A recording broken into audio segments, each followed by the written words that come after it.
अस्सलाम वालेकुम। अच्छा जी, कल हमारी डिस्कशन इन्वेस्टमेंट अप्रेजल के रेफरेंस से जारी थी और कल हमने इन्फ्लेशन इन DCF को डिस्कस करना शुरू किया था। जब हम cash flow based investment appraisal tool देख रहे हैं और उसमें इन्फ्लेशन अगर आ जाए, क्योंकि हम जो प्रोजेक्ट कवर कर रहे होते हैं, जिसकी फिजिबिलिटी देख रहे होते हैं, उसकी लाइफ कई साल होती है और कई सालों में फ्यूचर में यकीनन इन्फ्लेशन हमारे प्रोजेक्ट पे असरअंदाज होती है। तो इन्फ्लेशन के इम्पैक्ट्स हमारे कैश फ्लोज पे क्या आते हैं, इन्फ्लेशन का इफेक्ट हमारे कॉस्ट ऑफ कैपिटल पे क्या आता है, उसके रेफरेंस से हमने 4 टर्म्स डिस्कस की थी। Real cash flow, real rate of return, money cash flow, money rate of return. हमने गाइडलाइन डिस्कस की थी कि हमें जब भी मनी कैश फ्लो को डिस्काउंट करना है हमें मनी रेट यूज़ करना है, जब भी हमें रियल कैश फ्लो को डिस्काउंट करना है हमें रियल रेट यूज़ करना है। बेटा काम करना है, ये फैन बंद करते थे यार, पिछला करना।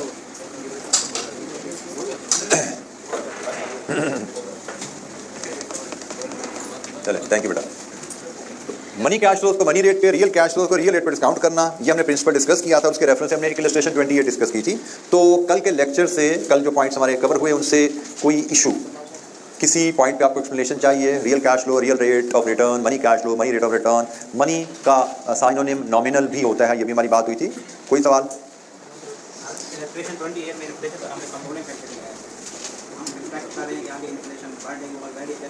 बेटा इलस्ट्रेशन 28 में क्वेश्चन में हमें क्लियरली बताया गया है कि ये जो कैश फ्लो हैं 2 लाख रुपया सालाना, ये आज की टर्म में है, ये रियल टर्म में है, मतलब इनमें इन्फ्लेशन अभी एडजस्ट नहीं हुई। टुडेज प्राइस टर्म का मतलब है रियल प्राइस टर्म में, करंट टर्म में, मतलब ये रियल कैश फ्लो है। और रियल कैश फ्लोज क्या होते हैं, जिनमें अभी इन्फ्लेशन एडजस्ट नहीं हुई आज के हिसाब से। आज के हिसाब से 2 लाख आना है, लेकिन फिर हमने जैसे डिस्कस किया था आज के हिसाब से 2 लाख है, लेकिन असल में साल बाद 2 लाख इंटू 1.055 ये आएगा। 2 साल बाद असल में जो पैसा आएगा वो हमें 2 साल बाद वो ये आएगा, एंड सो ऑन। ठीक है। अच्छा जी, मजीद कुछ इलस्ट्रेशन आगे देखते हैं और ये कॉन्सेप्ट को, real cash flow, money cash flow को मजीद अंडरस्टैंडिंग बेहतर करते हैं रूल के ऊपर। इलस्ट्रेशन 29 है, रिक्वायरमेंट है calculate NPV of the project and determine whether the project is worthwhile. NPV के बाद बताइए प्रोजेक्ट वर्थवाइल है या नहीं। तो सवाल पढ़ते हैं जी। A project under consideration has the following projected data, all cash flows are in current term. Investment rupees in 1000 में 1700, inflows at T1 100, inflows at T2 200, inflows at T3 to 10 मतलब डिलेड एन्युटी है 300। Rate of inflation which will affect flows equally is 3% and firms required money return is 11.24। Calculate NPV of the project and determine whether the project is worthwhile. अच्छा जी, अब यहाँ पे जब भी हमें ऐसा इन्वेस्टमेंट अप्रेजल का क्वेश्चन आए जिसमें इन्फ्लेशन इन्वॉल्व है, सबसे पहले हमें फैसला करना होता है कि क्या ये सवाल हम रियल अप्रोच से करेंगे या मनी अप्रोच से। हमने पढ़ा हुआ है कि नॉर्मली तो हम क्वेश्चन मनी अप्रोच से ही किया करेंगे, लेकिन रियल अप्रोच से करने के लिए 2 कंडीशन मीट होना जरूरी है। एक, कंपनी टैक्स पे ना करती हो, तो यहाँ पे कंपनी टैक्स पे कर रही है, और दूसरी कंडीशन है कि कंपनी के कैश फ्लो को सिर्फ एक इन्फ्लेशन रेट हिट करे, तो यहाँ पे वो कंडीशन भी मीट हो रही है। तो यहाँ पे वो दोनों कंडीशन मीट हो रही हैं, जिनकी मौजूदगी में हम रियल अप्रोच पे जा सकते हैं। रियल अप्रोच के बारे में थोड़ा सा ये सोच लेना जरूरी इसलिए है, कल जैसे हमारी बात हुई थी कि रियल अप्रोच से क्वेश्चन क्विक हो जाता है, क्योंकि जब मनी अप्रोच पे जाते हैं ना तो हमें कंपाउंडिंग की एडिशनल कैलकुलेशन इन्वॉल्व हो जाती है और उसमें हर साल कैश फ्लो कंपाउंडिंग की वजह से डिफरेंट होगा। लेकिन जब हम कंपाउंडिंग में नहीं जा रहे तो हम इसको जैसे डिलेड एन्युटी के तौर पे हैंडल कर सकते हैं रियल टर्म में। तो इसलिए हम असेस कर लेते हैं जब कि ये क्वेश्चन क्या रियल अप्रोच से हो सकता है, तो by assessing this we are looking for time saving opportunity which is available here. यहाँ पे कंपनी टैक्सेस भी नहीं पे कर रही है, इन्फ्लेशन रेट भी एक है, इसका मतलब ये क्वेश्चन रियल अप्रोच से हो सकता है। मतलब इस क्वेश्चन में आपको कैश फ्लोज को इन्फ्लेट करने की जरूरत नहीं है। ठीक है, आपको कैश फ्लोज रियल शेप में अवेलेबल है। रियल कैश फ्लोज को रियल कॉस्ट ऑफ कैपिटल पे डिस्काउंट करेंगे और हम नेट प्रेजेंट वैल्यू ले पाएंगे। तो हमने इस क्वेश्चन को रियल अप्रोच से हल करना है। डिस्क्रिप्शन है, year wise cash flows available है, डिस्काउंट फैक्टर लाएंगे और प्रेजेंट वैल्यू लेंगे एन्युटी के अंदाज में, चूंकि सवाल हैंडल होने हैं। So year wise cash flows rupees in 1000 में, डिस्काउंट फैक्टर किस रेट पे लेना है उसमें बात करेंगे, present value and then net present value. हमें जो बताया गया है कि हमारी इन्वेस्टमेंट है जो कि 0 में 1700 की है, फिर उसके बाद इनफ्लोज शुरू हो रहे हैं 1, 2 एंड 3 से 10। 1 में 100, 2 में 200, 3 में 300, ये इनफ्लोज आ गए। ये हमारे रियल कैश फ्लोज हैं। रियल कैश फ्लोज को डिस्काउंट करने के लिए हमें चाहिए रियल रेट। ये क्या है, मनी रेट अवेलेबल है। तो क्या करेंगे, एक वर्किंग बनाएंगे जिसकी मदद से जिसमें हम फिशर फार्मूला इस्तेमाल करते हुए 1 + m is equal to 1 + r into 1 + i, यहाँ से हम r को डिटर्मिन कर लेंगे। हमें m गिवन है, मनी रेट 11.24 फीट करेंगे इसको, r हमें डिटर्मिन करना है और इन्फ्लेशन का रेट भी हमें गिवन है 3% फार्मूला में 1.03 फीट होगा। Solve it for r। R यहाँ से आ रहा है जी 8%, लीजिए जी रियल कैश फ्लोज हैं, इनको रियल रेट 8% पे डिस्काउंट कीजिए और एनपीवी बताइए क्या कीजिएगा। आखिरी आइटम डिलेड एन्युटी की है, सॉल्व इट फॉर एनपीवी। जी इन्फ्लेशन के बारे में assumption यही रहेगी, in absence of any other information हर साल कीमतें 3% से बढ़ती जाएंगी।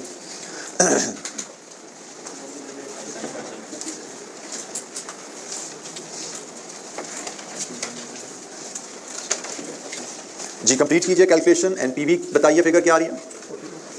42 पॉजिटिव, एनपीवी इज 42 पॉजिटिव। हमसे पूछा गया था determine calculate the NPV of the project and determine whether the project is worthwhile. इसका मतलब हमें डिसीजन भी देना है नीचे, हमें बताना है कि as NPV is positive project is worthwhile.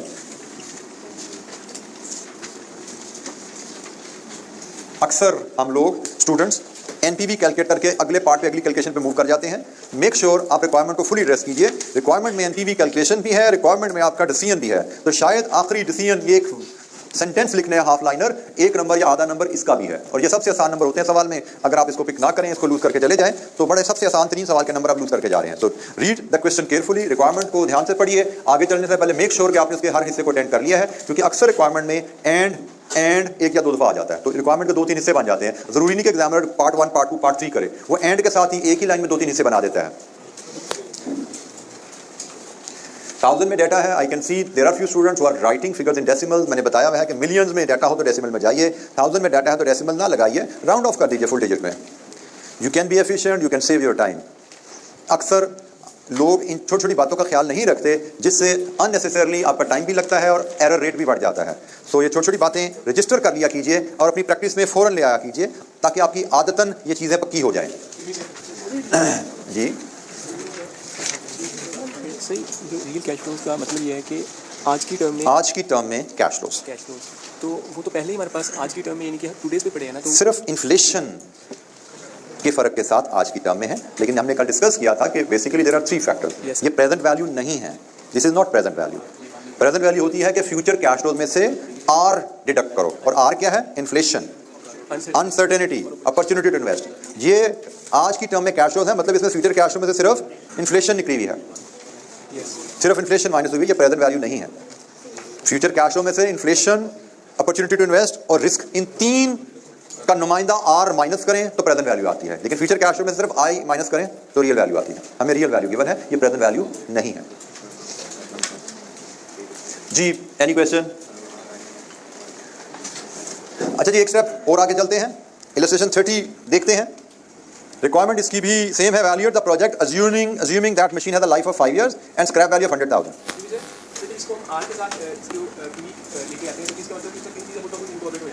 जब हम मनी कैश फ्लोज को डिस्काउंट करते हैं मनी रेट पे, तो इसका मतलब हम तीनों फैक्टर्स का इफेक्ट हम ले रहे हैं। लेकिन जब हम रियल कैश फ्लो को डिस्काउंट करते हैं तो रियल कैश फ्लो में इन्फ्लेशन तो नहीं है, तो इसलिए हम रेट भी वो यूज कर रहे हैं जिसमें इन्फ्लेशन नहीं होती। रियल कैश फ्लोज को हम रियल रेट पे डिस्काउंट कर रहे होते हैं। रियल रेट में अपॉर्चुनिटी टू इन्वेस्ट और अनसर्टेनिटी, ये 2 फैक्टर के अगेंस्ट रेट होता है। वो मनी कॉस्ट ऑफ कैपिटल में इन्फ्लेशन की वजह से तीसरा फैक्टर भी आ जाता है, रेट हायर हो जाता है। आप यहाँ पे देख रहे हो ना, मनी रेट 11.24 था, रियल रेट 8% है। तो मनी रेट 3 फैक्टर्स के अगेंस्ट है और रियल रेट 2 फैक्टर्स के अगेंस्ट है। तो कैश फ्लो में जब इन्फ्लेशन नहीं है तो रेट में से भी इन्फ्लेशन निकाल देते हैं। अच्छा जी, illustration number 30, evaluate the project assuming that the machine has a life of 5 years and scrap value of 100,000. The project is a company is considering cost saving project. It involves purchasing a machine costing 700,000, which will result in annual saving in real terms on wages cost of 100,000 and on material cost of 40,000. Annual saving real term में wages की और material की क्या है? The following forecasts are made of the rates of inflation each year for the next 5 years. Veg की inflation क्या होगी 5 सालों में अगले, वेज मटेरियल कॉस्ट इन्फ्लेशन क्या होगी अगले 5 सालों में, जनरल प्राइस इन्फ्लेशन क्या होगी, real cost of capital of company is 8.5%। अच्छा जी, क्वेश्चन में जब भी इन्फ्लेशन आए पहला फैसला में करना है विच अप्रोच, रियल अप्रोच या नॉमिनल अप्रोच। इस क्वेश्चन में कौन सी अप्रोच लगेगी? नॉमिनल अप्रोच, क्योंकि रियल अप्रोच के लिए 2 कंडीशन में से एक यहाँ मीट नहीं हो रही। मोर देन 1 इन्फ्लेशन रेट है यहाँ पे। हमारे कैश फ्लो में एक फ्यूचर कैश फ्लो में वेजेस है, एक फ्यूचर कैश फ्लो में रियल कॉस्ट है। वेजेस का इन्फ्लेशन रेट अलग है, रियल कॉस्ट का इन्फ्लेशन रेट अलग है। तो रियल अप्रोच के लिए जरूरी है कि एक ही इन्फ्लेशन रेट कैश फ्लोज को इफेक्ट कर रहा हो, यहाँ पे ऐसा नहीं है। तो हमें नॉमिनल अप्रोच पे जाना है। नॉमिनल अप्रोच का मतलब हम तमाम कैश फ्लोज को इन्फ्लेट करेंगे, मनी कैश फ्लोज में लेके आएंगे और फिर उन मनी कैश फ्लोज को मनी कॉस्ट ऑफ कैपिटल पे डिस्काउंट करेंगे। और जब हम कैश फ्लोज को इन्फ्लेट करने की बात करते हैं तो हमारी कॉस्ट सेविंग हर साल बदलेगी। अच्छा, ये ध्यान में रखिएगा, ये कॉस्ट सेविंग प्रोजेक्ट है। एक है आप इन्वेस्टमेंट करके कुछ कमाओ और एक है इन्वेस्टमेंट करके कुछ बचाओ। अ पेनी सेव्ड इज पेनी अर्न्ड। एक बचत भी जो करते हो कॉस्ट में, वो भी आपकी कमाई की तरह है। तो इसलिए ये जो कॉस्ट सेविंग है बेसिकली आपकी इनकम ही है, एज इफ आपने कुछ अर्न किया। तो हमारी इन्वेस्टमेंट गिवन है, हमारी कॉस्ट सेविंग गिवन है, हमने मनी टर्म में जाना है। मनी टर्म में जाएंगे, हर साल इन्फ्लेशन की वजह से कैश फ्लो बदलेगा, तो फॉर्मेट हमारा फिर दूसरा जो चेंजिंग कैश फ्लो आता है वो लगेगा। प्रोजेक्ट लाइफ 5 साल है। तो इलस्ट्रेशन नंबर 30, पहला कॉलम डिस्क्रिप्शन का, उसके बाद इन्वेस्टमेंट 0, 1, 2, 3, 4 एंड 5, 5 साल लाइफ।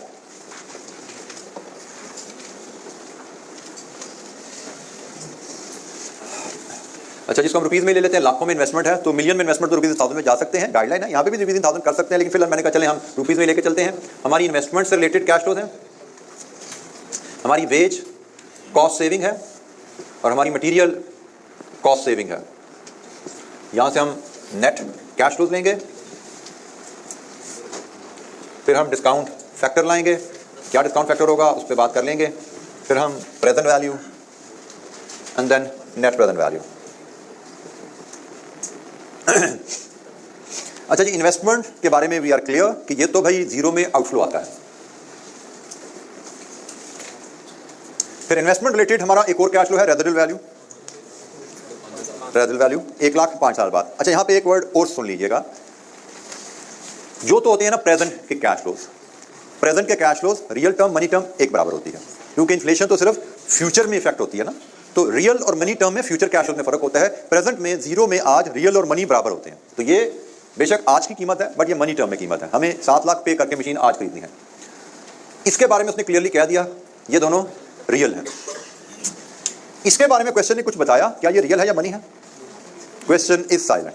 इसके बारे में क्वेश्चन साइलेंट है। तो हमारी गाइडलाइन जो है कहती है कि अगर तो किसी कैश फ्लो के साथ बताया हुआ है कि वो रियल है तो ठीक है, वरना वो मनी है। जैसे इसके साथ उसने बता दिया ये रियल है, तो हम इसको रियल लेके चलेंगे। लेकिन इसके साथ बारे में क्वेश्चन साइलेंट है। जब ये क्वेश्चन साइलेंट है तो हम इसको फिर मनी अज्यूम करके चलते हैं। गाइडलाइन क्या रहेगी कि क्वेश्चन अगर किसी वैल्यू के बारे में या किसी रेट के बारे में साइलेंट है तो वो रेट भी मनी समझा जाएगा, वो वैल्यू भी मनी समझी जाएगी। अब यहां पे रेट के बारे में तो क्वेश्चन साइलेंट नहीं है, उसने बता दिया ये रियल है तो बात खत्म होगी। इसके बारे में क्वेश्चन साइलेंट है तो क्वेश्चन साइलेंट हुआ तो ये मनी समझा जाएगा। तो हमने कहा जी ये इनिशियल इन्वेस्टमेंट होगी, 5 साल बाद रेजिडुअल वैल्यू 1 लाख। बाकी आ गया वेज कॉस्ट सेविंग। तो वेज कॉस्ट सेविंग हमारी है रियल टर्म में तो 1 लाख है, लेकिन इस पे सालाना 10% की इन्फ्लेशन है। लीजिए जी तो इसके हिसाब से कैलकुलेशन करते जाइए। पहली वेज सेविंग साल बाद आएगी 1 lakh into 1.1 raise to power 1, 1,10,000। दूसरी सेविंग रेज़ टू पावर 2, 1,21,000। तीसरी saving raise to power 3, 33,100। Raise to power 4, 146,410। Raise to power 5, 161051। इसी अंदाज में material cost saving, real saving 40,000 है और इन्फ्लेशन मटेरियल की है जी 5%, 1.05 रेज़ टू पावर n। तो 40,000 into 1.05 raise to power 1, 42,000 raise to power 2, 100 raise to power 3, 305 raise to power 4, raise to power 5। लीजिए जी ये हमारे प्रोजेक्ट के सारे कैश फ्लोज मनी टर्म में हमने कन्वर्ट कर ली है। इनिशियल इन्वेस्टमेंट प्रेजेंट में है तो प्रेजेंट में रियल मनी बराबर होता है। रेजिडुअल वैल्यू क्वेश्चन साइलेंट है तो क्वेश्चन साइलेंट हो किसी कैश फ्लो के बारे में मनी होता है। हमें तमाम कैश फ्लोज मनी बनाने हैं यहाँ पे, क्योंकि हमने मनी कैश फ्लोज को मनी रेट पे डिस्काउंट करना है, ये पहले सेट कर चुके हैं। ये मनी है, ये भी मनी है। बाकी उसने क्लियरली बताया था रियल है तो real cash flows into 1 + i raise to power n। हमने इस कंपोनेंट इस फैक्टर की मदद से सबको मनी कैश फ्लोज में कन्वर्ट कर लिया। Now we can take the सम।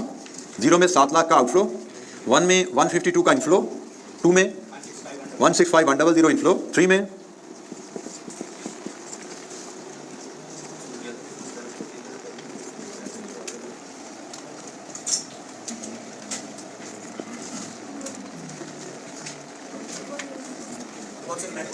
जी इनमें से कौन सा कट पड़ा? ये 179 है, 179,405 जी टोटल। ठीक है जी सारे।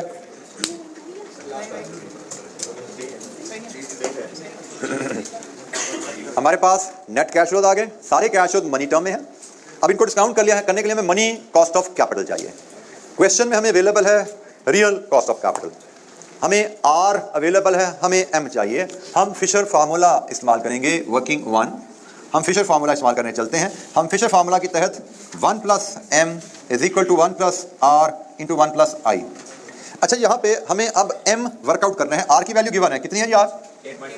8.5। तो फार्मूला में 1.085 m हमें वर्कआउट करना है। ये 1 + m आ गया। अब कहानी रह गई है i की कि भाई ये i कौन सा यूज होना है। तो इसमें ख्याल कीजिएगा, फिशर फार्मूला में जो i यूज होता है ये जनरल इन्फ्लेशन होती है।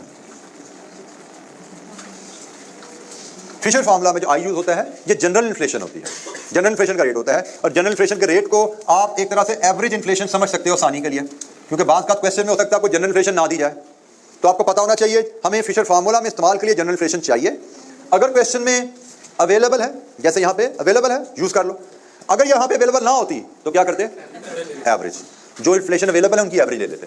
हमने फिशर फार्मूला में ना मटेरियल की इन्फ्लेशन यूज करनी है ना लेबर की यूज करनी है। फिशर फार्मूला में हम average inflation known as general inflation वो यूज करते हैं। ठीक है, उसने जनरल इन्फ्लेशन दे दी है वो ले लेना, नहीं दी तो अवेलेबल इन्फ्लेशन की एवरेज ले लेना। बट हमें जनरल इन्फ्लेशन अवेलेबल है विच इज 6%। तो यहाँ पे 1.06 फीट कीजिए and solve it for m 15.01%। इसको हम आसानी से 15% पे राउंड ऑफ कर लिया करेंगे। ये भी हैबिट याद रखनी है, कभी भी डिस्काउंट रेट हमारी किसी कैलकुलेशन के नतीजे में फ्रैक्शंस में आएगा तो हम उसको फुल परसेंटेज में राउंड ऑफ करेंगे, क्योंकि मैंने आपको बोला हुआ कि हमने प्रेफरेंस देनी है टेबल के यूज को। तो टेबल के यूज में तो फुल परसेंटेज के डिस्काउंट फैक्टर दिए जाते हैं ना, तो हम एज अ हैबिट अगर हमें कभी डिस्काउंट रेट फ्रैक्शंस में मिले तो हम उसको राउंड ऑफ कर लिया करेंगे। तो हमारा यहाँ पे डिस्काउंट रेट 15.01, राउंड ऑफ करेंगे 15%, और अब हम 15% पे इन कैश से डिस्काउंट करके एनपीवी कैलकुलेट करेंगे। कीजिए जी complete question for NPV. Question complete कीजिए फॉर एनपीवी और बताइए क्या ये प्रोजेक्ट वर्थवाइल है।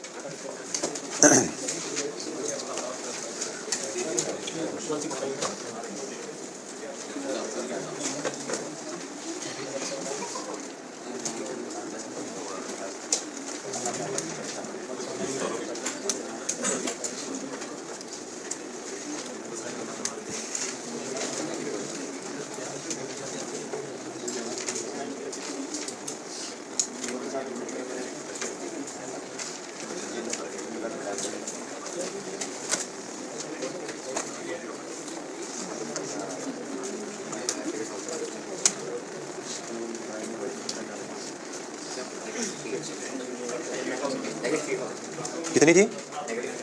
नेगेटिव 58,000 22।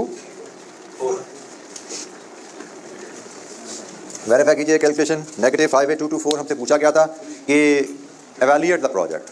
हमें सिर्फ एनपीवी नहीं निकालनी, हमें डिसीजन भी देना है। नेगेटिव एनपीवी का मतलब project is not feasible. Negative NPV, so हम यहाँ पे एवेल्यूएशन में अपना डिसीजन भी देंगे, प्रोजेक्ट इज नॉट फीजिबल।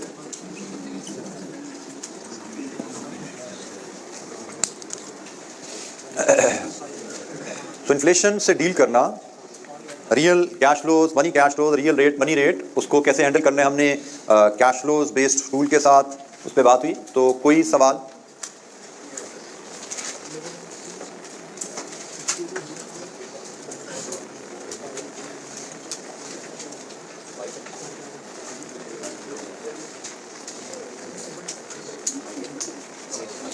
किसी स्टूडेंट को किसी स्टेप पे कोई गाइडेंस हेल्प चाहिए, पूछिए जनाब।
अच्छा जी, इन्फ्लेशन पे मजीद हम काम करेंगे जब हम आएंगे कॉम्प्रिहेंसिव क्वेश्चंस के ऊपर। फिलहाल हम दूसरे एरिया पे चलते हैं, दूसरी की एडजस्टमेंट पे चलते हैं, which is dealing with working capital in DCF. जैसे कि कल मैंने आपसे कहा था, हम कोई भी कैपिटल प्रोजेक्ट करें तो सिर्फ कैपिटल एसेट में इन्वेस्टमेंट से आपका कैपिटल प्रोजेक्ट शुरू नहीं होता, आपको करंट एसेट में भी इन्वेस्टमेंट करनी पड़ती है। कैपिटल एसेट्स के कैश फ्लोज को डील करना हम यहाँ पे सीख चुके हैं। कैपिटल एसेट में इन्वेस्टमेंट जीरो में आउटफ्लो शो की जाती है और कैपिटल इन्वेस्टमेंट की सेल्स रिकवरी प्रोजेक्ट एंड पे स्क्रैप वैल्यू की रिकवरी शो की जाती है। ये कैपिटल एसेट से डील करना है। सो करंट एसेट में इन्वेस्टमेंट या नेट करंट एसेट में इन्वेस्टमेंट से कैसे डील करना है उसके बारे में थोड़ी बात कर लेते हैं। There are 5 step guidelines. यहाँ पे हमें क्वेश्चन में बताया जाएगा कि भाई अगर आपने कोई फैक्ट्री लगानी है तो कैपिटल एसेट के साथ साथ उसमें वर्किंग कैपिटल में या नेट करंट एसेट में इन्वेस्टमेंट कितनी रिक्वायर्ड होगी। तो guideline number 1, initial working capital requirement is shown as outflow at zero. जिसका इनिशियल कैपिटल इन्वेस्टमेंट जीरो में आउटफ्लो है, इसी तरह initial investment in net current asset या initial investment in working capital zero में आउटफ्लो है। अच्छा, फिर कैपिटल इन्वेस्टमेंट में तो नॉर्मली अपफ्रंट एक कर दी जाती है, बार बार उसकी जरूरत पड़ती नहीं है। लेकिन नेट करंट एसेट का एक फीचर है। नेट करंट एसेट में क्या आ रहा है जी, आपका स्टॉक, आपके debtors, there are many other things. लेकिन का जो फीचर है वो ये है कि भाई जैसे जैसे सेल्स बढ़ेगी, प्रोडक्शन बढ़ेगी, तो सेल्स बढ़ने से भी डेटर बढ़ जाते हैं, प्रोडक्शन बढ़ने से इन्वेंटरी बढ़ जाती है। In other words, net investment in current assets it may not remain constant over the life of the project. आपके प्रोजेक्ट की लाइफ में सेल्स और प्रोडक्शन नॉर्मली कांस्टेंट नहीं रहेंगी। वक्त के साथ सेल्स और प्रोडक्शन बदलेंगी, कभी ऊपर कभी नीचे। तो net investment in current asset का फीचर याद रखिएगा कि इनका ताल्लुक बिजनेस के लेवल ऑफ एक्टिविटी से होता है। अक्सर हमें बताया जाएगा कि हमारी investment in working capital dependent है हमारी नंबर ऑफ यूनिट्स सोल्ड या नंबर ऑफ यूनिट प्रोड्यूस के ऊपर। तो हमें यूनिट्स के इजाफे या कमी के साथ इन्वेस्टमेंट में ज्यादा इजाफा या कमी को रिकॉर्ड करना होता है। सो स्टेप नंबर 2, अगर हमारे वर्किंग कैपिटल इन्वेस्टमेंट में इजाफा हो रहा है तो जो incremental increase in working capital requirement होता है that will be shown as inflow as outflow in the relevant year. और कभी सेल्स में कमी की वजह से हमारी इन्वेस्टमेंट रिक्वायरमेंट में कमी होती है तो वो जो रिडक्शन है वर्किंग कैपिटल में that will be shown as inflow in the relevant year. So working capital में इनिशियल इन्वेस्टमेंट की जाएगी, वर्किंग कैपिटल में इनिशियल इन्वेस्टमेंट की जाएगी और अगर वर्किंग कैपिटल इन्वेस्टमेंट में इजाफा आएगा तो वो इजाफा आउटफ्लो शो किया जाएगा और अगर वर्किंग कैपिटल रिक्वायरमेंट में कमी आएगी तो वो कमी इनफ्लो शो की जाएगी। और प्रोजेक्ट के एंड पे ख्याल रखना है, जब प्रोजेक्ट हमारा खत्म हो जाएगा, हमें कहा गया कि भाई प्रोजेक्ट की लाइफ खत्म हो गई है, हमने कैपिटल एसेट रेजिडुअल वैल्यू पे बेच दिया है, तो यू मस्ट रिमेंबर कि भाई जब आपने कैपिटल एसेट बेच दिया तो करंट एसेट की भी अब आपको जरूरत नहीं है। तो अकॉर्डिंगली जितना भी पैसा आपका वर्किंग कैपिटल में पड़ा होता है, इन्वेस्टमेंट बची होती है, वो सारी की सारी आप रिकवर कर लेते हो। आपने लेट्स अज्यूम 100 रुपये आपने यहाँ पे इन्वेस्ट किया, आपको बताया जी साल बाद आपको 10 रुपये मजीद डालने पड़े, तो आपकी इन्वेस्टमेंट टोटल कितनी होगी 110। आपको बताया कुछ सालों बाद 25 रुपये आपने रिकवर कर लिए, बाकी कितने रह गए 110 में से 25 गए तो 85। प्रोजेक्ट खत्म हो गया, आपको बताया गया, तो इट इज अंडरस्टूड भाई जब खत्म हो गया तो बाकी 85 भी इनफ्लो ले लेने हैं। ठीक है, तो ये अंडरस्टूड है कि जब प्रोजेक्ट खत्म होता है तो जब आप कैपिटल एसेट डिस्पोज ऑफ कर देते हो स्क्रैप वैल्यू पे, तब इट इज अंडरस्टूड कि आपने करंट एसेट में जितने पैसे बचे हुए हैं वो भी रिकवर कर लेने हैं, उनको भी एज इनफ्लो ले लेना है ताकि वो भी इन्वेस्टर के हवाले की जाए। कैपिटल एसेट बेचकर पैसे इन्वेस्टर को दे दिए तो करंट एसेट भी बेचकर समझो पैसे इन्वेस्टर को दे दिए जाते हैं। हाँ, अक्सर हमें कहा जाता है, एक ये ख्याल रखना है, हमें प्रोजेक्ट की फिजिबिलिटी बनाते हुए कहा जाता है कि प्रोजेक्ट की लाइफ तो 5 साल है लेकिन फिजिबिलिटी के लिए सिर्फ 5 साल के, सॉरी प्रोजेक्ट की लाइफ 10 साल है लेकिन फिजिबिलिटी के लिए सिर्फ 5 साल के कैश फ्लो लो। प्रोजेक्ट की लाइफ 10 साल है लेकिन फिजिबिलिटी के लिए सिर्फ 5 साल के कैश फ्लो लेने हैं। अगर क्वेश्चन ऐसी बात कहेगा तो फिर हम इन्वेस्टमेंट तो जीरो में लेंगे लेकिन 5 साल बाद रेजिडुअल वैल्यू नहीं लेंगे, क्योंकि 5 साल बाद प्रोजेक्ट बंद तो नहीं किया ना, वो तो चलता जा रहा है। हम इन्वेस्टमेंट वर्किंग कैपिटल में जीरो में तो जरूर लेंगे लेकिन 5 साल बाद उसकी रिकवरी नहीं लेंगे। वर्किंग कैपिटल की रिकवरी तभी आती है जब कैपिटल एसेट आपका बिक जाता है। अगर आपका प्रोजेक्ट चलता जा रहा है, 10 साल तक जाना है और आपने 5 साल तक कट लगाया हुआ है, भाई 5 साल के आगे के कैश आपने नहीं लेने, तो रिकवरी आगे आनी है, वो आपने इग्नोर किया, यहाँ पे नहीं डाल देना उसको। मतलब 10 साल बाद जो प्लांट बिक रहे हैं उसकी रिकवरी 5 साल बाद नहीं शो कर सकते आप। 10 साल बाद प्लांट बिकने पर जो वर्किंग कैपिटल वापस आना है उसको 5 साल बाद शो नहीं करेंगे, ये जगह यहाँ पे खाली रह जाएगी। हम सिर्फ 5 साल में क्या लेन देन होना है वो रिकॉर्ड करेंगे, उसके हिसाब से एमपीवी कर लेते हैं। हमें क्वेश्चन में ये सिनेरियो भी देखने को मिल सकता है। तो ये जरा वर्किंग कैपिटल की बेसिक सी 5 पॉइंट गाइडलाइन है, इसके मुताबिक हमें जो भी क्वेश्चन इलस्ट्रेशन आएगी हमारे सामने हम उसको डील करते जाएंगे। तो ये 3 इलस्ट्रेशन हमारे पास हैं जी, जिनमें हमारे ऑलमोस्ट ये 4 पॉइंट्स तो कवर हो जाएंगे। 5वां पॉइंट आगे किसी सवाल में आ गया तो आ गया, ना आया तो रिवीजन विल इंश्योर कि ये सवाल, ये पॉइंट आपको याद रहे। There is a possibility past paper question में ये पॉइंट में नजर ना आए, इलस्ट्रेशन में ये पॉइंट नजर ना आए, लेकिन अगर रिवीजन भी तो ये पॉइंट आप भूल जाओगे, एग्जाम में ये पॉइंट टेस्ट हो गया, you will be lost. Revision करते रहोगे, पढ़ते रहोगे किताब, तो ये पॉइंट बार बार आपकी नजर से गुजरेगा, आपको बात याद रहेगी कि क्या करना है इस तरह के सिनेरियो में होने। अच्छा जी, हम कुछ इलस्ट्रेशन की मदद से इन पॉइंट्स की एप्लीकेशन को देखते हैं। तो इलस्ट्रेशन नंबर 31 पहले इलस्ट्रेशन 31 एक सिंपल सा केस है जी। Prepare project cash flows to be used in DCF analysis. DCF analysis के लिए सिर्फ कैश फ्लोज बनाने को मैं कहा गया है। A project cost 100,000 with 3 years life and a scrap value 50,000. It will produce annual operating cash flows of 60,000 and requires an investment of 20,000 in working capital. तो ये जनाब पूरी प्रोजेक्ट की कहानी हमें बता दी गई है। 3 साल प्रोजेक्ट लाइफ है और हमें इसके कैश फ्लोज बनाने को कहा गया है।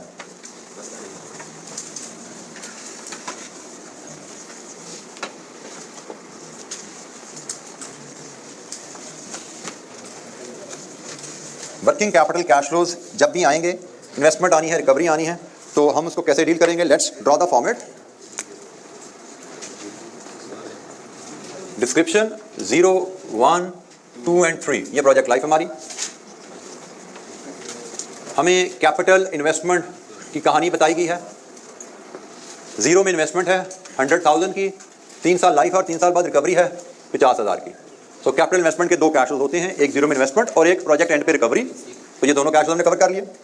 दूसरा कैश फ्लो इस केस में नेट ऑपरेटिंग कैश फ्लो में बताया गया है। वो बताया कि जी 60,000 हर साल, तो 3 साल लाइफ है, हर साल 60,000 डाल दो। तीसरा कैश फ्लो में बताया गया है working capital investment. Working capital cash flows हम लेते हैं यहाँ पे। Requires an investment of 20,000 in working capital. हमें 20,000 की इन्वेस्टमेंट चाहिए ये कारोबार करने के लिए। 20,000 की इन्वेस्टमेंट चाहिए तो कारोबार शुरू में आपको 20,000 आउटफ्लो करना पड़ेगा। क्वेश्चन हमें रिकवरी के बारे में कोई इंटीमेशन नहीं दी, चेंज के बारे में कोई इंटीमेशन नहीं दी। चेंज के बारे में कोई इंटीमेशन नहीं है, उसको छोड़ दो, इसको इग्नोर करो, हम समझेंगे there is no change. Change के बारे में इंटीमेशन नहीं है, हम समझेंगे there is no change. Recovery के बारे में इंटीमेशन नहीं भी है तो रिकवरी लेनी है जब भी रेजिडुअल वैल्यू आ जाएगी।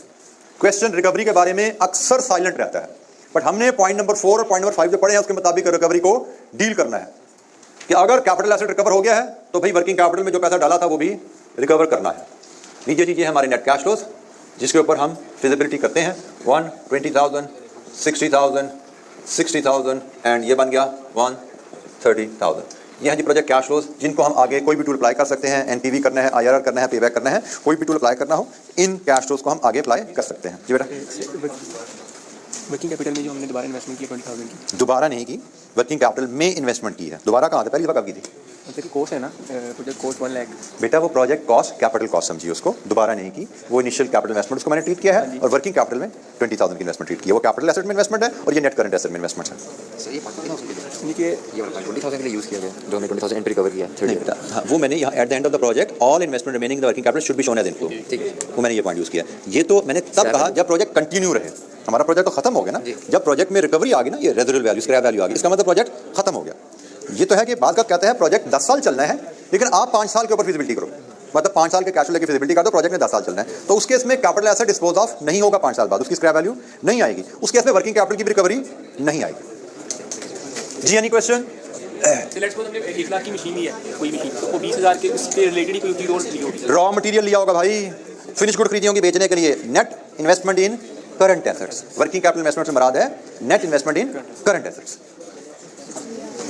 जी एनी अदर क्वेश्चन? अच्छा जी, एक स्टेप थोड़ा और आगे चलते हैं।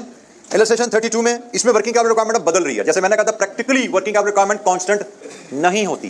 प्रैक्टिकली वर्किंग कैपिटल रिक्वायरमेंट का ताल्लुक लेवल ऑफ एक्टिविटी के साथ होता है। ज्यादा सेल ज्यादा डेटर्स, ज्यादा सेल ज्यादा प्रोडक्शन, ज्यादा inventory. Investment in working capital का ताल्लुक लेवल ऑफ एक्टिविटी से है। तब यहाँ पे कुछ उसी किस्म की बात होने जा रही है इस एग्जांपल में, इलस्ट्रेशन 32 में। A project costs 100,000 and the scrap value 50,000 at the end of 3 years life. तो ये डाटा तो सेम है जी। The expected annual net operating cash flows are as follows: 1, 2, 3. At the start of each year, the project will require working capital equal to 20% of that year's net operating cash flows. उसने कहा जी working capital requirement का ताल्लुक net operating cash flow से है, और अगर net operating cash flows बदलेंगे तो इसका मतलब वर्किंग कैपिटल रिक्वायरमेंट भी आपकी बदल जाएगी। रिक्वायरमेंट सेम है, prepare project cash flow to be used in DCF analysis. अच्छा जिसको हमने कैसे डील करना है, तो फॉर्मेट तो पहले यही बन जाएगा क्योंकि इसी अंदाज में 3 साल लाइफ का प्रोजेक्ट है। इलस्ट्रेशन नंबर 32,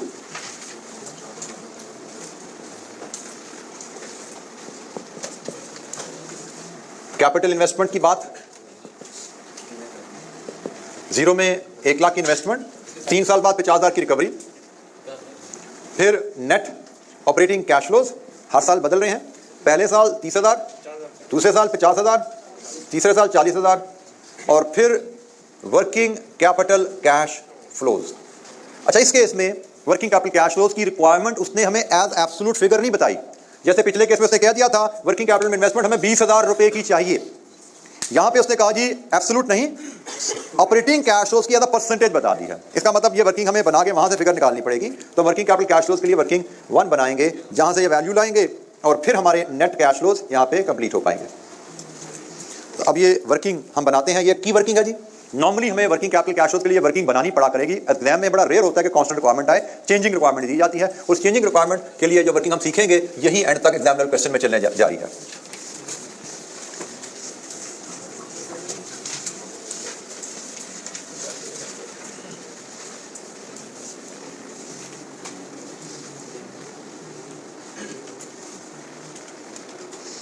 अच्छा जी, इस केस में हम जो वर्किंग बनाते हैं उसका जो फॉर्मेट रहता है वर्किंग वन, एक कॉलम ईयर वाइज हम वर्किंग कैपिटल रिक्वायरमेंट मेजर करते हैं पहले, और फिर इस वर्किंग कैपिटल रिक्वायरमेंट से हम वर्किंग कैपिटल कैश फ्लोज बनाते हैं। हमें यहाँ पे वर्किंग कैपिटल कैश फ्लोज चाहिए।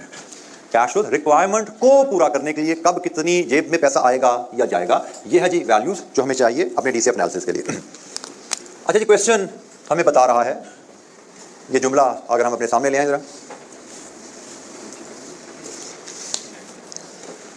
हर साल के शुरू में project will require, working capital requirement हमारी कितनी होगी हर साल के शुरू में, 20% of that year net operating cash flows. हर साल के शुरू में हमारी वर्किंग कैपिटल रिक्वायरमेंट होगी उस साल के नेट ऑपरेटिंग कैश फ्लोज का 20%। अच्छा, एक इस जुमले से भी क्लियर है, बट अदरवाइज भी हमें पता होना चाहिए कारोबार हमारा कब शुरू हो रहा है, जीरो में। हमने यही सीखा हुआ ना कि हम जीरो में जब कैपिटल एसेट में इन्वेस्टमेंट कर देते हैं, जीरो का मतलब आज, तो कल से टुमारो से हमारा प्रोडक्शन और सेल शुरू हो जाती है हमारी। यही DCF assumption about timing of cash flow में यही बात हमारी हुई थी कि आज हम इन्वेस्टमेंट करते हैं तो टुमारो से हमारी प्रोडक्शन सेल शुरू हो जाएगी, और आज से लेके एक साल तक जो प्रोडक्शन सेल के नेट रिजल्ट है वो ये है, एक साल बाद से लेके 2 साल तक के प्रोडक्शन सेल के रिजल्ट ये है, and so on. So in the absence of information to contrary, it is understood कि जब कैपिटल इन्वेस्टमेंट हुई है, वर्किंग कैपिटल इन्वेस्टमेंट भी वहीं पे होनी है। मतलब पहली इन्वेस्टमेंट कब होनी है, जीरो में। जब कैपिटल इन्वेस्टमेंट हुई है उसी वक्त हमें रॉ मटेरियल चाहिए ना, मशीनरी के साथ रॉ मटेरियल आएगा तो प्रोडक्शन शुरू होगी, तो इन्वेस्टमेंट भी यहीं से शुरू होनी है कहानी। लेकिन इसको हम अदरवाइज भी देखें, उसने कहा है हर साल के शुरू में उस साल के नेट कैश फ्लोज का 20%। तो पहला नेट ऑपरेटिंग कैश फ्लोज कब आ रहा है, 1 में, पहला ऑपरेटिंग कैश फ्लोज 1 आ रहा है, तो 1 का शुरू क्या होता है, 0। तो वो यहां से भी कंफर्म हो जाती बात कि पहले साल के शुरू में मतलब 0 में पहले साल के नेट कैश फ्लोज का कितने फीसद, 20% हमें इन्वेस्टमेंट चाहिए। मतलब हमें 6,000 रुपए की नेट इन्वेस्टमेंट करनी है वर्किंग कैपिटल में, कब, पहले साल के शुरू में। फिर अगले साल चूंकि नेट ट्रेडिंग कैश फ्लोज बदल रहे हैं, दूसरे साल के शुरू में, दूसरे साल के शुरू में मुराद 1, दूसरे साल के शुरू में दूसरे साल के नेट कैश फ्लोज का 20%, मतलब हमें इन्वेस्टमेंट चाहिए कितनी, 10,000 की। फिर आखिरी साल आ गया, आखिरी साल हमने 40,000 यूनिट बेचने हैं, तो इसके लिए तीसरे साल के शुरू में 2, तीसरे साल के शुरू का मतलब 2 में हमें 40,000 का 20%, मतलब 8,000 की इन्वेस्टमेंट चाहिए। और फिर हम एक आखिरी वर्ड भी डाल देते हैं कि जब प्रोजेक्ट खत्म हो जाए, 3 साल बाद, तो क्या हमें स्टॉक चाहिए, हमें डेटर चाहिए, फिर हमारी रिक्वायरमेंट 0 हो जाती है। क्योंकि वो जो बात लिखी थी ना कि सब कुछ रिकवर कर लेना, क्यों रिकवर कर लेना, क्योंकि हमें कुछ चाहिए नहीं कारोबार में, हमने तो भाई एसेट भी बेच दिया, तो हमने स्टॉक क्यों रखना अपने पास। अच्छा जी, ये हमारी रिक्वायरमेंट है, इसको जब एक्सप्लेनेशन सुन लीजिए। हमें जो बताया गया है, इसको मैं अगर एक्सप्लेन करूं, हमें बताया गया है कि जब प्रोजेक्ट शुरू करोगे तब 6,000 का बराबर से स्टॉक रखा है, 6,000 का स्टॉक रखना अपने पास। जब साल गुजर जाएगा, स्टॉक को उठा के ले जाओ 10,000 पे, एक और साल गुजरा, स्टॉक को ले आओ 8,000 पे, एक और साल गुजर गया, आपको कारोबारी खत्म हो गया, आप कुछ नहीं चाहिए, 0 कर दो। ये रिक्वायरमेंट है, इससे हम कैश फ्लोज बनाते हैं। जब प्रोजेक्ट शुरू किया तो 6,000 चाहिए, तो 6 का 6,000 इन्वेस्ट करना पड़ेगा, क्योंकि प्रोजेक्ट के शुरू में मटेरियल तो 0 है ना हमारे पास। एक साल गुजरेगा, अब हमें 10,000 का स्टॉक चाहिए, 6 का तो पहले पड़ा हुआ है, तो 10 - 6, 4,000 का मजीद आउटफ्लो होगा। एक और साल गुजर गया, 10 की इन्वेस्टमेंट है, हमें चाहिए कितने का, 8 का, तो 10 - 8, 2,000 की रिकवरी कर लो। एक और साल गुजर गया, अब कितना स्टॉक पड़ा हुआ, 8 का, चाहिए कितना, 8 की रिकवरी कर लो। ये है हमारे वर्किंग कैपिटल कैश फ्लोज। इनको मैं अगर यहाँ पेश करूँ तो दे विल लुक लाइक 0 में 6,000 की इन्वेस्टमेंट, 1 में 4,000 की इन्वेस्टमेंट, 2 में 2,000 की रिकवरी, और 3 में 8,000 की रिकवरी। जितनी इन्वेस्टमेंट की है सबका सब फुल रिकवर होना होता है। वर्किंग कैपिटल रिक्वायरमेंट की कैलकुलेशन देख लो पहले उस जुमले की लाइट में जो लिखा हुआ है उसने, ये टॉप पे जो जुमला आ रहा है इसकी लाइट में वर्किंग कैपिटल रिक्वायरमेंट की कैलकुलेशन पहले समझो। और रिक्वायरमेंट से मुराद आसानी के लिए समझ लो कि भाई इतना स्टॉक चाहिए हमें। प्रोजेक्ट के शुरू में 6,000 का स्टॉक चाहिए, तो 6,000 पे इन्वेस्ट करने पड़ेंगे। एक साल बाद 10,000 का स्टॉक चाहिए गोदाम में रखने के लिए, तो 6,000 का तो पहले पड़ा हुआ था, 4,000 का और खरीद कर डाल दो, 10,000 पूरे हो जाएंगे। 2 साल गुजर गए, अब गोदाम में 8,000 का स्टॉक चाहिए, तो 10,000 का पड़ा हुआ था, 2,000 का बेच दो, इन्वेस्टमेंट की जरूरत नहीं है, पैसा इन्वेस्टर को दे दो, 2,000 रिकवर कर लो। और 3 साल बाद तो प्रोजेक्ट खत्म हो गया, कैपिटल एसेट ही बेच दिए, तो अब स्टॉक क्यों चाहिए, 0। तो जितने पड़ा हुआ था स्टॉक सारे का सारा बेचो, रिकवर कर लो सारा पैसा। वर्किंग कैपिटल रिक्वायरमेंट की मदद से हम वर्किंग कैपिटल कैश फ्लो बनाते हैं। क्वेश्चन में नॉर्मली हमें वर्किंग कैपिटल रिक्वायरमेंट दी जाती है कि हमें डिफरेंट टाइमलाइन के इंटरवल्स पे हमें कितनी इन्वेस्टमेंट चाहिए होगी नेट करंट एसेट्स में। हमने इस इन्वेस्टमेंट रिक्वायरमेंट से कैश फ्लोज बनाने होते हैं। ये कैश फ्लोज हैं जो हम डीसीएफ एनालिसिस के लिए अपनी शीट में एक्सटेंड करते हैं। जी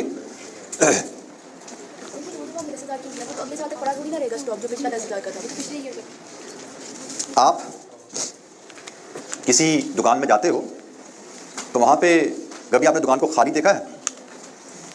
इन्वेंट्री तो दुकान में पड़ी ही होती है ना, तो तो पिछला जो स्टॉक बिकता है तो उसकी जगह नया आ भी तो जाता है, और जब पिछला स्टॉक बिकता है तो वो पीएनएल के थ्रू आउट होता जाता है, उसका प्लस माइनस बेचने प्राइस और कॉस्ट का फर्क पीएनएल में जाएगा, और तो स्टॉक तो वहीं का वहीं पड़ा आपको नजर आता है।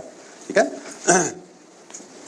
आपने पुराना स्टॉक बेचा और साथ ही नया स्टॉक खरीद के रख दिया ना वापस, तो प्रैक्टिकली स्टॉक आपका वहीं पे पड़ा हुआ है, सिर्फ पुराना बिकता जा रहा है, उसका नया आता जा रहा है, और कीमत और प्राइस का डिफरेंस पीएनएल में जाता जा रहा है। तो कीमत और प्राइस का डिफरेंस वो यहाँ आता जा रहा है, स्टॉक तो वहीं का वहीं पड़ा हुआ है, सिर्फ अपने हिसाब से उसको कम या ज्यादा करते जाते हो, जितनी जरूरत है उस हिसाब से उसको बढ़ा लेते हो या उसको कम कर लेते हो। जी, एनी क्वेश्चन? जी बेटा उसने हमें ये बताया हुआ है कि आपकी इन्वेस्टमेंट रिक्वायरमेंट क्या है। हर साल के शुरू में, 1 का मतलब 2 का शुरू है, हर साल के शुरू में उस साल के नेट कैश फ्लोज का 20% के बराबर।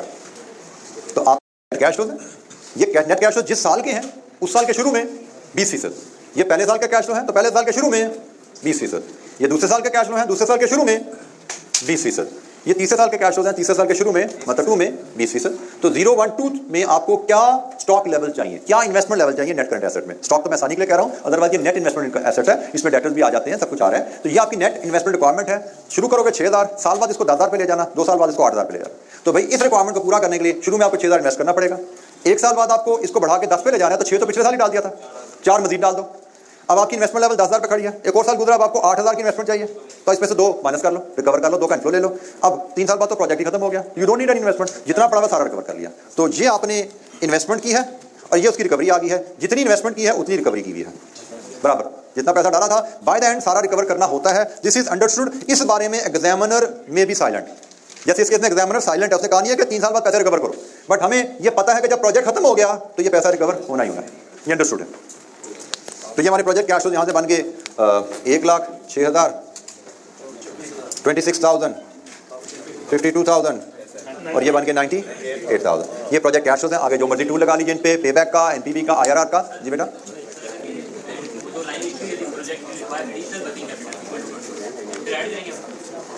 प्रोजेक्ट विल रिक्वायर एडिशनल से मुराद मतलब समझा नहीं मैं बेटा। फिलहाल हम जो लिखा हुआ है पहले इसको सीख लें, हमें तो इसको सीखने में दिक्कत हो रही है, आप इसमें इजादात शुरू कर रहे हो, थोड़ा आगे चलते हैं ना। इजादात हमें एग्जामिनर को, let the examiner do these things हमारे लिए, हम खुद इजादात ना करें, बट असूल देन में रख लो, जो भी लिखा होगा हम उसको पढ़ेंगे, जो मतलब हमें समझ आएगा उसके मुताबिक कैलकुलेशन कर लेंगे। पहले बेसिक कैलकुलेशन पे ग्रिप कर लें तो हम मुश्किल कैलकुलेशन को भी हैंडल कर लेंगे, हम वेरिएशन को भी हैंडल कर लेंगे, कोई फिक्र की बात नहीं है। लेकिन let the basic calculation, basic concept settle, उसको पहले सेटल कर लें, फिर वेरिएशन और कॉम्प्लिकेशन से भी डील करेंगे इंशाअल्लाह। इसी के ऊपर एक छोटी सी क्लास एक्टिविटी है जी आपकी, सेम प्रिंसिपल्स के ऊपर, illustration 33, prepare project cash flows to be used in DCF analysis.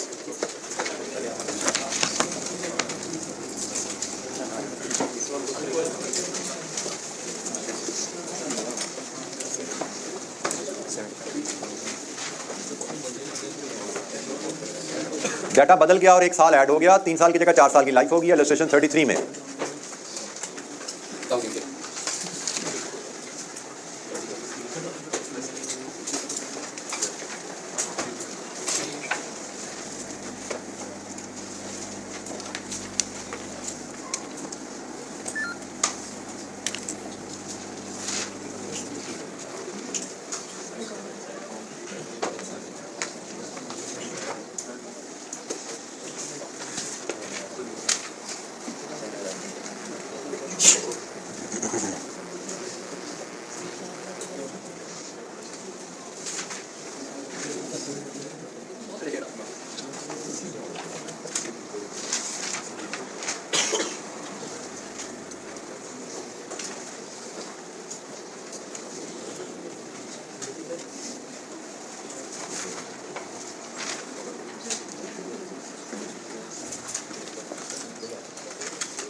Project life 4 साल है, 5वां साल कहाँ से आ गया तेरा? 5 साल है लाइफ, मुझे गलती लगी। 5 साल है लाइफ, 4 साल है, तो रिकवरी 5वें साल में क्यों आ रही है भाई? 0 में इन्वेस्टमेंट होगी और 4 में रिकवरी होगी।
जी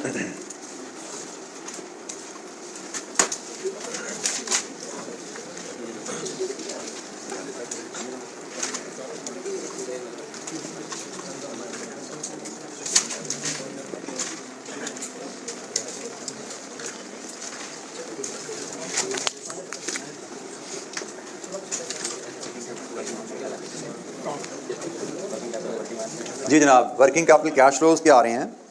0 में इन्वेस्टमेंट कितनी? 11250, 1 में 9250, again negative, 4250 positive, 10,000 negative, positive, 6250 positive. और इसका चेक ये है कि जितना नेगेटिव है पॉजिटिव का सम बराबर होना चाहिए, क्योंकि हम इस तरह बनाते हैं आखिरी साल में जो पैसे बचे होते हैं सारे रिकवर होने होते हैं। तो एनी क्वेश्चन? जी बेटा,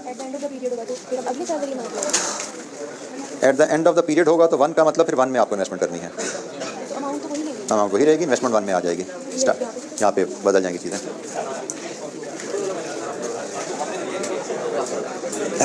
जी जनाब, एनी क्वेश्चन? अच्छा जी, हमने डीलिंग विद इन्फ्लेशन को भी कवर कर लिया, डीलिंग विद वर्किंग कैपिटल भी कवर हो गया। अब हमारी एक तीसरी की एडजस्टमेंट रह गई है टैक्सेशन की, और उसके बाद हम एग्जाम लेवल क्वेश्चन पे पहुंच जाएंगे इंशाअल्लाह इस चैप्टर में। तकरीबन आप कह सकते हैं टैक्सेशन के बाद हमारी 98% of the discussion on this chapter will be over. 2% की एसोसिएटेड थोड़ी बहुत गपशप रह जाएगी, वो भी कवर करेंगे, लेकिन नेक्स्ट वीक टैक्सेशन से इंशाअल्लाह बात करेंगे उस पर। बल्कि मैं अभी एक अनाउंसमेंट छोटी सी कर दूँ, मेरी अशरफ साहब से थोड़ी कोऑर्डिनेशन हुई। नेक्स्ट वीक में क्योंकि हमारी सिर्फ एक ही क्लास हो पाएगी फाइनेंस की, दैट इज़ ऑन थर्सडे एक ही क्लास होगी, फ्राइडे से छुट्टियां शुरू हो रही हैं।